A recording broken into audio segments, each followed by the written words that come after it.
Hello everyone, it's Brittney from The Pretty Plus. Today, I'm sharing with you some meal prep ideas. So, if you follow along or if you read my blog, you know that I like to partake in many different kinds of meal prep. Sometimes I will do like a weekly meal prep where I get like total meals done and ready for me and my family. Sometimes I will prep components that are harder or take longer on the weekend, and then I have them ready to go for the week. Don't mind this over here. And then sometimes I do freezer meals.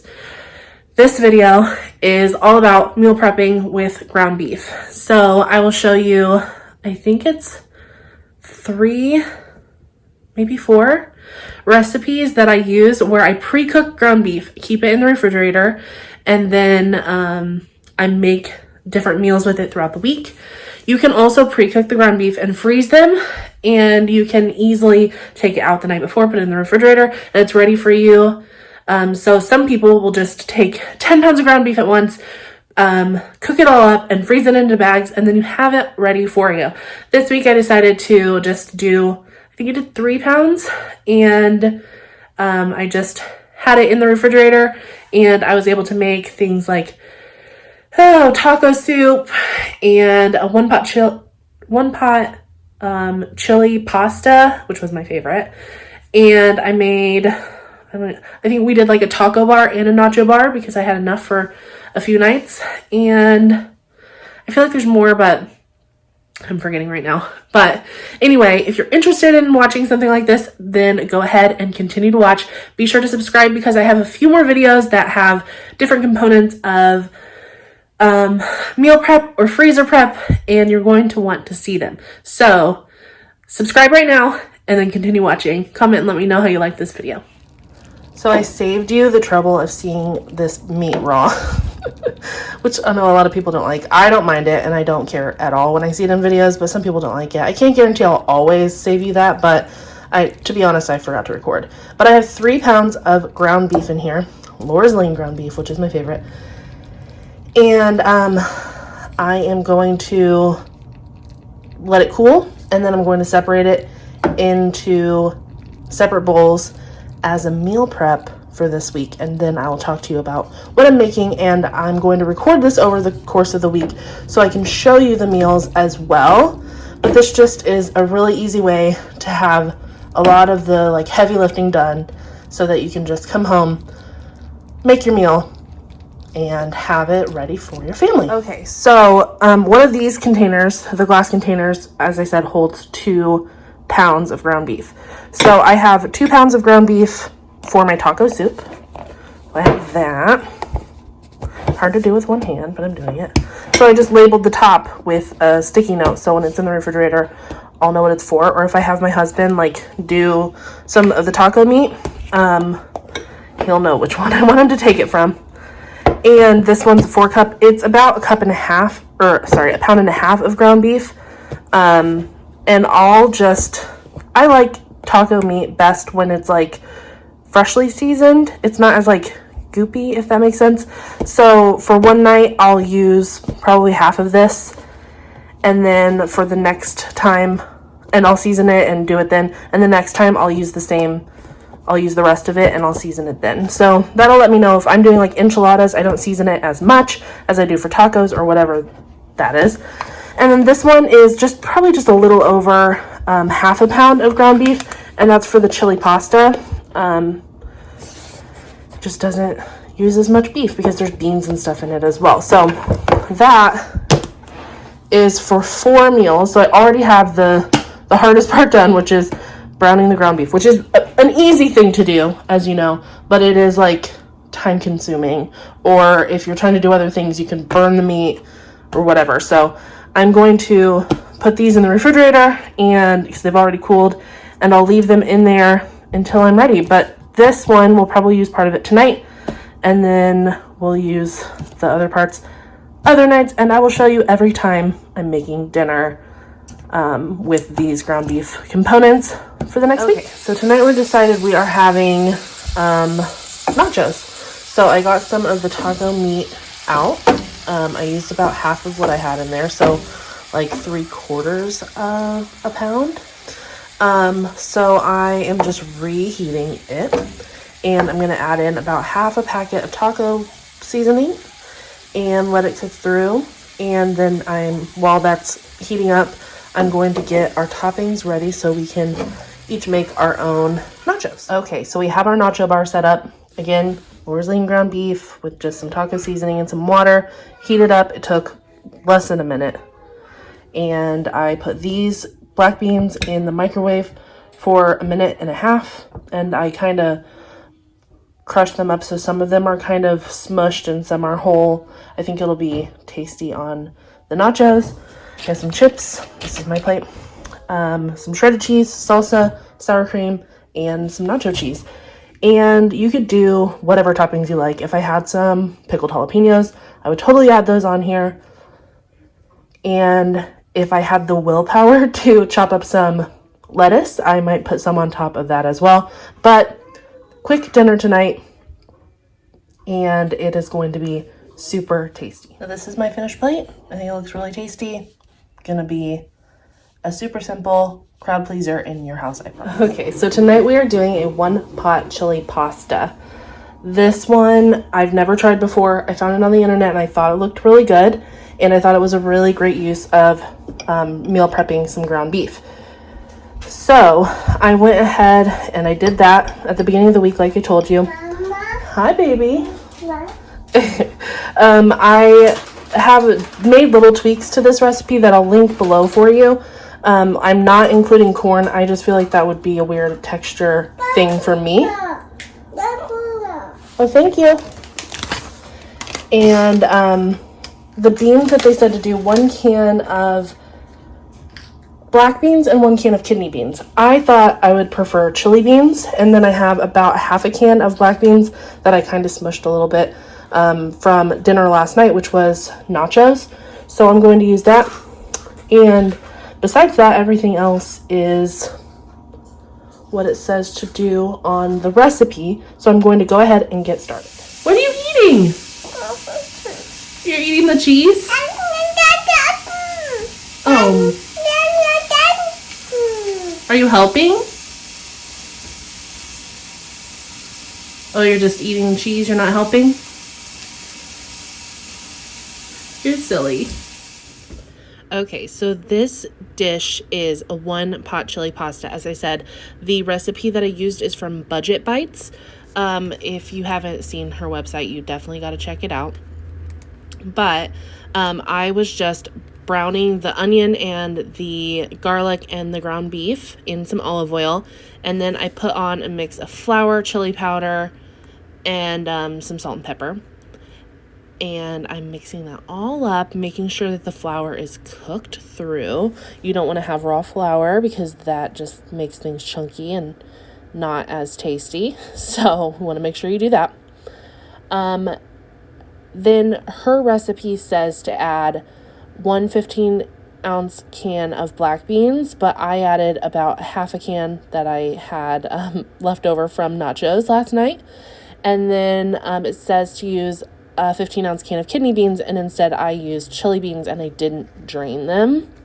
Hers at this time would also say to add in corn, but I skipped that.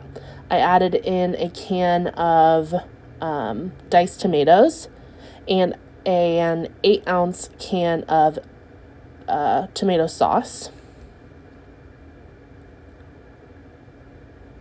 And stirring it all up, of course, as one does. I found this recipe to be really easy to make. I think that you would really enjoy it, and it's such a cozy one too. I'm going to add in about 2 cups of uncooked elbow macaroni. You can use any noodles that you have. I used elbow macaroni because we already had it on hand, so it wasn't hard at all. And then 2 cups of beef broth. I made my own with Better Than Bouillon beef broth, which is my favorite. It's such a good flavor. Much cheaper to do that way than to buy boxes or cans of broth anyway. Stirring that all together, at this point I was like, I think that this pan's going to overflow. If you have a bigger one, you may want to use that, or you just use like a soup pot or something, we get the job done, but I, underestimated the amount of space I need. So I let it come to a boil with it covered. And at this point, I believe that I was letting the pot simmer on medium low for about 15 minutes, and I was coming in and stirring every 5 minutes. And then I added in my cup of shredded cheese. I used a Fiesta blend and mixed that all together. I let it cook for another 1 to 2 minutes with the heat off. I just let it marinate. Okay, so here is the final dish. I think it looks really tasty. I'm a huge chili fan. My husband's like, you've been making so much chili. Well, it's fall, so this is what we get. So I'm sprinkling with cheese on the top, and you could add some sour cream. I'm not going to. I like the tomatoey spice. I'm sure my husband will, and I'm sure it'd be tasty. It's just like a really thick, noodly Indiana chili, and I'm pretty excited to try it out. I think it's going to be very tasty. So I've officially eaten like a third of this, and I love it. I think the flavor is really good. So I'd say try it out. It's so tasty. This one that I'm doing is just simple enchiladas. I didn't follow a recipe. I followed my heart, but I used about, 3/4 of a pound, maybe a little less than that, of ground beef that I seasoned with taco seasoning, about a half a packet. And then I had one 15-ounce can of enchilada sauce, and I put just a dab of it on the bottom. I put Clara up on the counter. She loves to help. Her helping is limited, but so she's helping me add some cheese in. Into the beef mixture, I added a little bit of the enchilada sauce and a little bit of cheese to make it gooey inside. I'm using some, I think they're 8-inch tortillas, and just filling it up to my heart's content, wrapping it and putting it with the steam down inside my baking dish. And then I'm just repeating. Look at Clara back there eating the cheese. Typical Clara. She loves cheese. And then she does me a solid and she rips my tortillas in half. She continues to eat cheese and try to help. I kept telling her, you're such a big helper. Thank you so much, because what else am I supposed to do, right? I ended up just using as many tortillas as I needed to make this all work. I think I got like 4 full-size enchiladas and then 2 like a little over half-size enchiladas, because I used the ripped parts that Clara gladly helped me with. I mean, guys, she's eating a lot of this cheese. So I was going to say there was probably like a cup of cheese that I used throughout the whole recipe, but there's probably like a 3/4 cup of cheese, because she just keeps going back for more. She's adorable though, so I let it happen.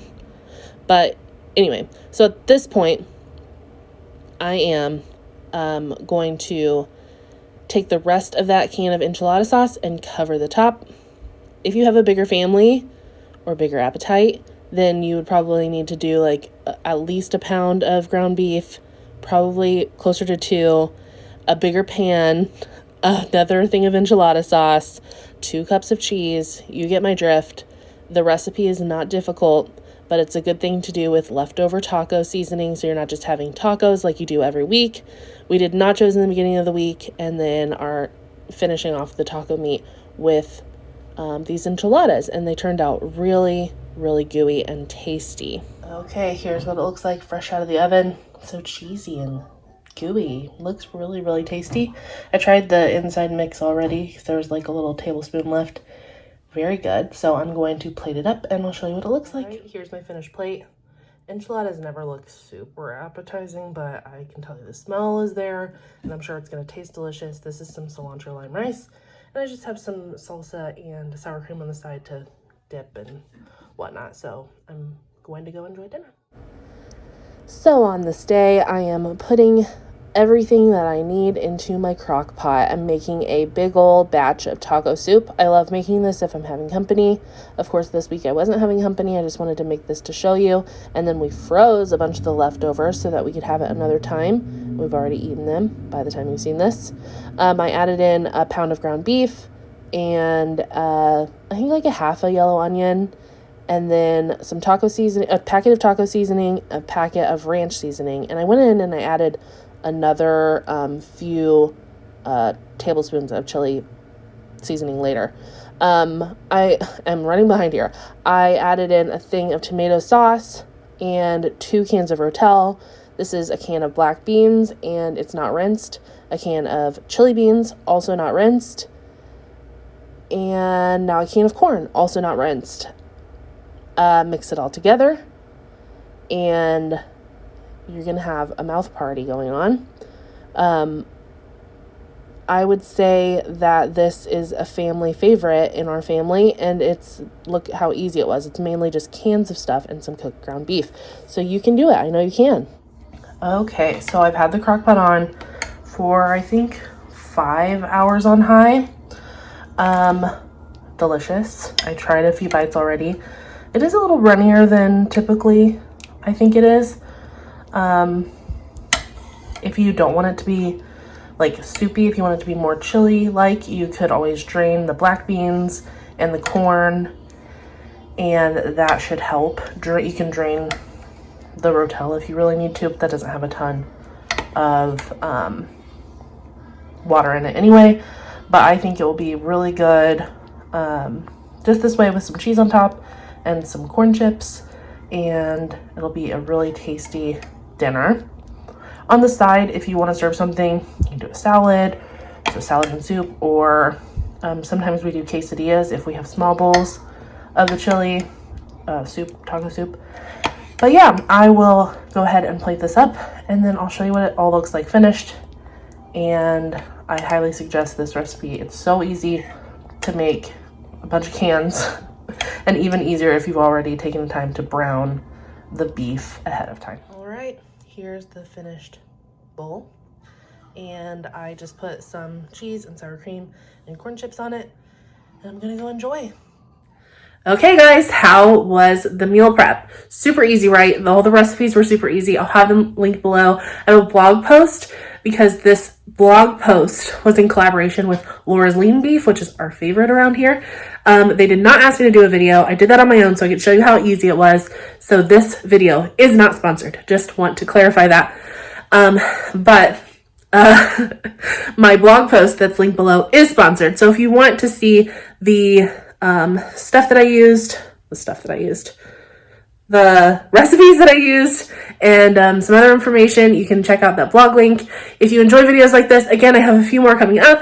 You can always subscribe and click the bell to be notified if you want. I will leave it at that. But if you want to find me elsewhere on the internet, you can find me at The Pretty Plus on Instagram, Pinterest, Facebook, Twitter, and TikTok. And as always, on my blog, theprettyplus.com. Thanks for watching. Bye, guys.